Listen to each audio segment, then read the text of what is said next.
Hi, I'm Ryan Szymanski, curator of Battleship New Jersey Museum and Memorial. We get a couple of very common questions on the ship relating to the main battery guns. Namely, could you be on deck when these guns fired? And if not, what did the gunners of the World War II era anti-aircraft guns like these 20mm do when the ship was in action with enemy warships? So first off, I've never seen any documentation that very clearly states the answer to these questions.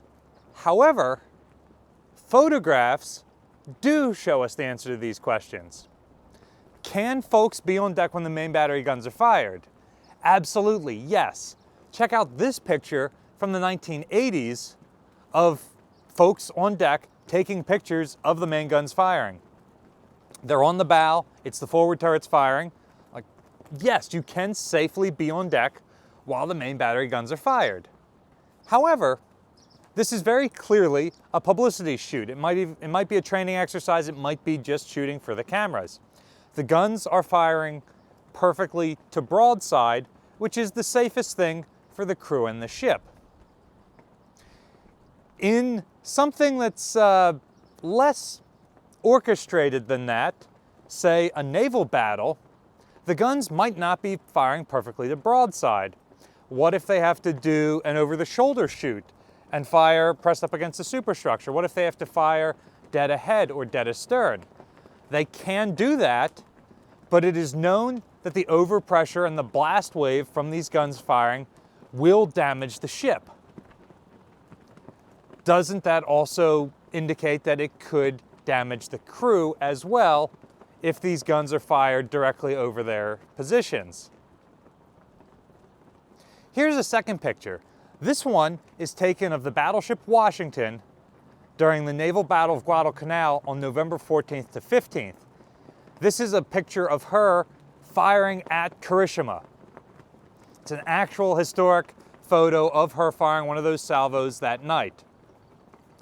Notice in the foreground of this photo, the ship's 20mm battery is not only completely unmanned, they're still covered in their protective canvas coverings, and they're pointed directly up at the sky in the stowed position. They're not only not manned, they're not uncovered, and they're not loaded.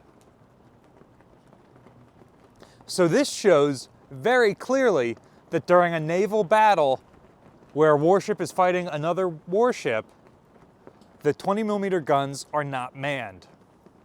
We do have accounts from these night actions that show that anti-aircraft gunners on 20mm guns in the superstructures of some of these ships were firing at the searchlights of enemy warships. These sailors in the superstructure would not be in immediate damage from the gun blasts or the concussion of the guns. So clearly these guys on Washington that would have been in exposed position in the bow directly into the gun barrels are not manned.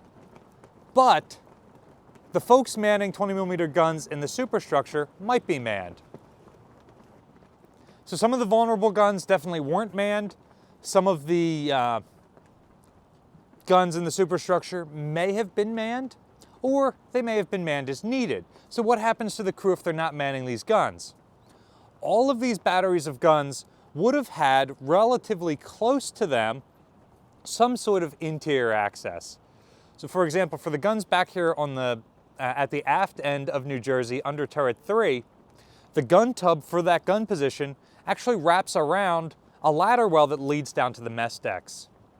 That mess deck position would have been used essentially as ready service ammunition and a clipping room. So part of the gun crews were already down there loading fresh magazines for these guns. So during a surface action, these guys would have just been below decks where they were protected, and if, say, a Japanese search plane was spotted or a searchlight flicks on, they can very easily come up that ladder, man their guns, and engage the target. Obviously, in a night action, American aircraft could not fly. The Japanese had some night flying capabilities at this point in 1942, but the Americans did not, and so they likely didn't know that the Japanese did either. And so it made no sense to man those guns or even have them ready to be manned. There is evidence from battles where both the main battery guns and the anti-aircraft guns were manned, that the main battery guns could injure the crew. For example, during Yamato's last battle, her main battery guns were used as anti-aircraft guns. Many of the original 25mm anti-aircraft guns built onto Yamato had protective shields built around them. But many of the ones strapped on aftermarket during the war did not. Some of them had sandbags around them, some of them had actual gun tubs but not enclosed covers, some of them didn't even have that much.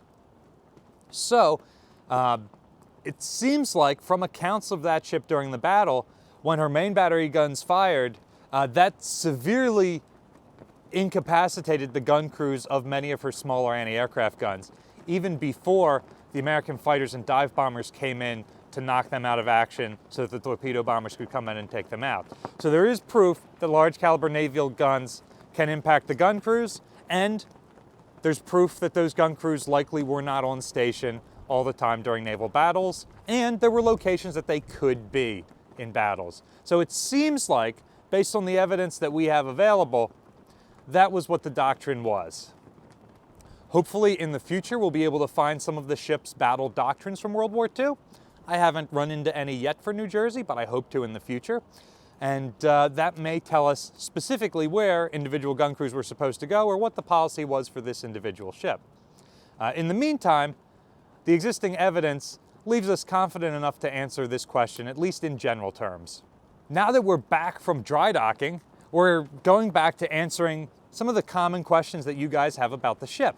If you have a question that has not been answered in any of our previous videos, remember you can go to our YouTube page and search previous videos to see if those questions have been answered. Leave it in the comment section down below, and we may address it in a future video.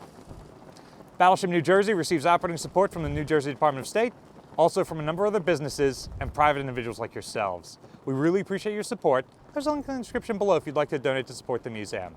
You can also support us by liking, sharing, and subscribing so more people find about us and the channel. Thanks for watching.